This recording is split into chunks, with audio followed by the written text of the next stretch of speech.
I wasn't caring about how perfect the photo was. I didn't care how many likes it got. I think it got like 4 likes because really he's got not many followers, but he's a dog so he doesn't care. Hi lovely, welcome back to my channel. You should have seen the kind of quotes that came up when I searched for quotes about social media. Like, yikes, it was brutal. In saying that, there were some really positive quotes about social media, but the amount of negativity, oh my god.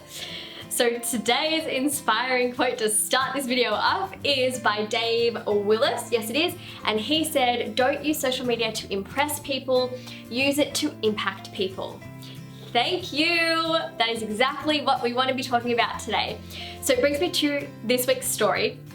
Okay, so the other night I was posting up a photo of Winston, my puppy, and we have an Instagram account. Adam and I started it purely to organize all of his photos because I honestly take so many photos and videos, it's not funny. And so we just pop up all of our favorite ones, and all of our family and friends who are actually interested can then always see them, because otherwise I was sending a WhatsApp to his family, my sister, my friends, and it was the exact same message with the same photo. So it got me thinking, isn't it nice to post up photos on social media and use Instagram purely for convenience and to serve us?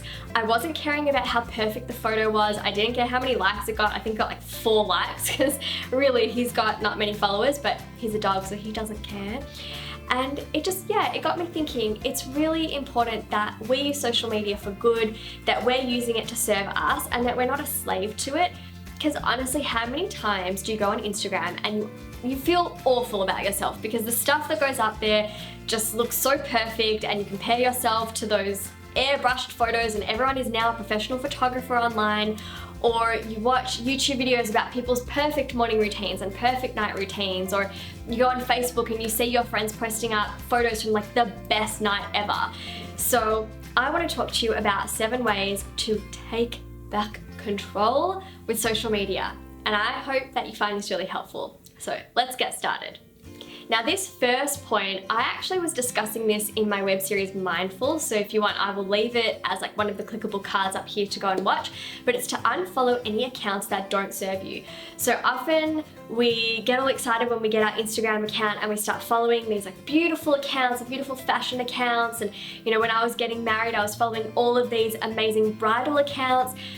But you've got to do a culling. You've got to clean out your social media like you would clean out your wardrobe and get rid of anything that doesn't serve you.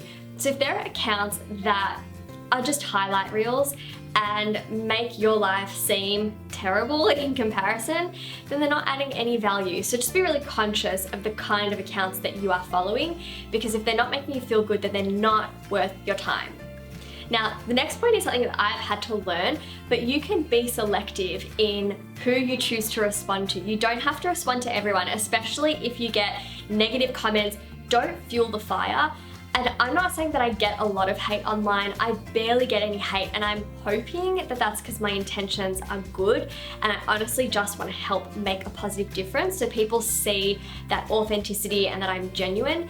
But sometimes I do get hate, and it's just, you know, kind of like digs at you and you want to respond, but at the same time you really don't need to engage. So don't feel like you have to respond to everyone or justify all of your actions online. Now my bestie Lance is gonna love this. It's to not worry about missing out. Just enjoy more time with your cat. I actually read that online and it fits her to a T, because we are so over this whole concept of FOMO. We just like to stay in and watch Netflix and eat food, and she does have a cat, although now she's adopted a dog and I have a dog, so I would change that to don't worry about missing out, spend more time with your dog. Now I also know social media can be the biggest distraction ever, so turn off your notifications. I don't have mine on either, and I love, it's quite funny, but when you see really famous people turn on their notification and they post something on Instagram and then their phone just keeps rolling through with all of these notifications, it gets flooded. I find that quite funny. But yes, I would suggest that you don't have your notifications on, because all of those pings and dings on your phone, it's just a real distraction, and then you're constantly just going to be thinking about who's liking your photo, who's commented on your post, and it really doesn't matter. Also, don't be fooled, because social media is such a highlight reel, so I try and give more of a well-rounded angle of my life, and I will share highs and lows because I don't want to give this false sense of a perfect life.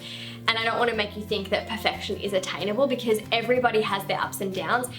But most likely, if you see someone posting a couple of photos from their prom, or someone went overseas and it looked like the best holiday of a lifetime, you don't know the whole story. I had a friend of mine that went overseas and all I saw were these unbelievable photos.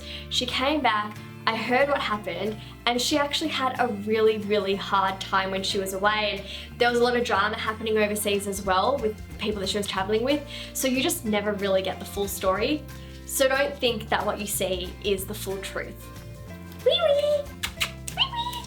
Nah, he wants to sleep under the couch. Now, I don't really do this. I don't set time limits for when I'm using social media. I just try and be more mindful of how long I'm using it for.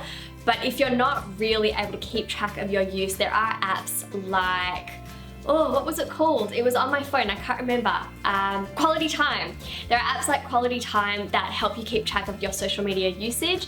So just be mindful of the amount of time you're using Instagram, Facebook, YouTube, and that you are being aware that you shouldn't consume your entire day.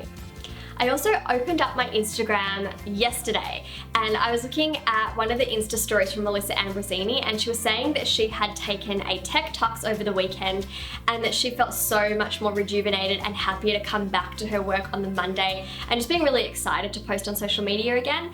And I know that other creators like Sarah's Day also do that, where they have a certain time in the evening where they just switch off.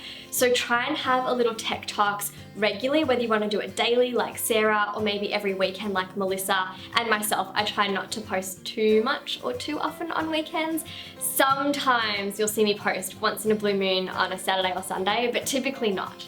So if you're ready to take back control with social media, then give this video a thumbs up and comment down below what is your favorite app at the moment on your phone. Maybe it's Instagram. Actually, what is your favorite social media app? Mine is Instagram, although this video is going on YouTube. Am I allowed to say that? I don't know. But let me know, and if you aren't already subscribed, please do, and you can click this image to watch my recent video, this one for another video I think you'd really like, and I will see you next week with another video. Mwah! Bye, lovely.